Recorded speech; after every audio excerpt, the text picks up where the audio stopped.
All right, guys, we're going to be showing you how to put on and off the e-collar. Please remember, before you do any e-collar training, make sure that your dog is flawless on the leash. That way they understand all the expectations and that you see a professional trainer before you do the training. First things first, I'm going to show you how to turn on and off the e-collar. Key is there's a small little red dot right here. There's also a red dot right here. And we're going to touch these two collars together. And you'll see the little red light turns off. So you touch them together, green light turns on, touch them together, red light turns on. So we're going to touch them together. We're going to make sure that green light's on. And you'll see that green light's going to be flashing a little bit. But that's hard to see. You know, it's very hard to tell during the day if it's on or not. So what we're going to do is there's a button on the back. It has an L. It's right next to the letters that say on and off. We're going to click that one time. You see the strobe light feature activate.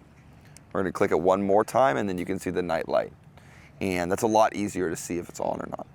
So we're going to click it one more time. That's going to turn that off. Now to turn the remote on and off, what I want you to do is I want you to put your index finger or your middle finger on that L. Now face it towards you so you can see the lettering and hold it down for at least 5 seconds until it turns off. So let's do it one more time. Hold it on. This time we're going to be doing it for 3 seconds until it turns on. Okay. Big L on the back, on off button. Hold it down again. 1, 2, 3, 4, 5. Boom, it's on. And let's hold that down one more time, and that's going to turn it off. Okay. Now, when you do the training, there's this top knob right here. You guys see that top knob? What you're going to want to do is find the level that works, whatever that is, and hold this top knob down until the number flashes.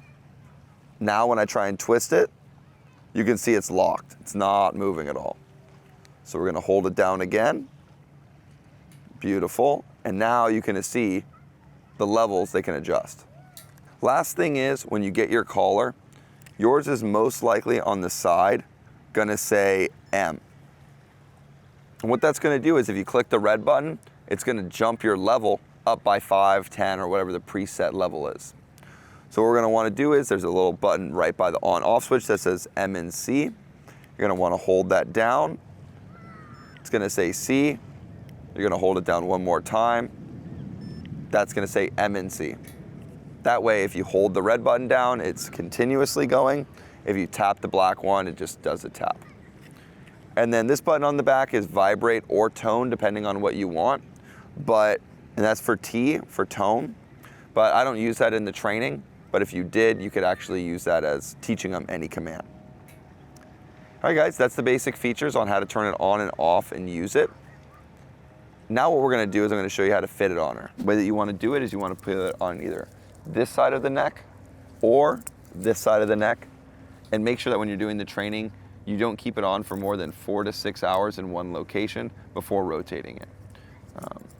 You want to make sure it's on there snug, and as long as you rotate it every 4 to 6 hours, their neck's going to be perfectly fine. But if you leave it on for more than 6 hours, it could cause a pressure sore. So we're going to put it on this side of the neck or this side of the neck. And the way you want to do it is, okay, you put it on just like a belt. You pull this back, and then whatever hole it goes into, boom, you just go with that. To check, the e-collar should not be able to spin. So don't force it. You know, the e-collar shouldn't be able to spin. And you should be able to get one finger underneath there, but it should be fairly challenging to get that finger underneath there. So when you get it on, okay, when you get it on there, sometimes you got to grab it with your middle finger in the middle and slide your index or your ring finger under one of those holes. All right? As long as it's on there secure and tight, you can't spin it, you're ready to start training.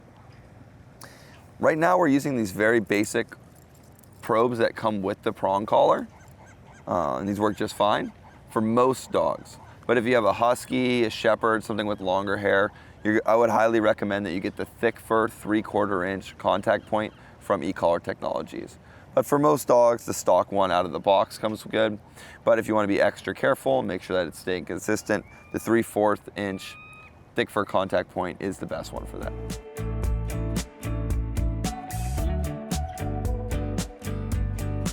All right, we're gonna get started. right here.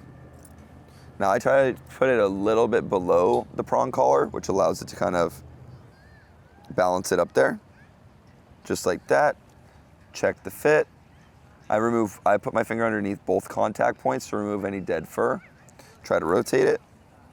She's ready to be a little off-leash dog. All right, guys, look forward to showing you how to train your dog with the e-collar, and please remember to train your dog with food, fun, and the leash first, and then do the e-collar training just the way that we see it in the video. All right, guys, thanks for tuning in, and remember to like, comment, and subscribe.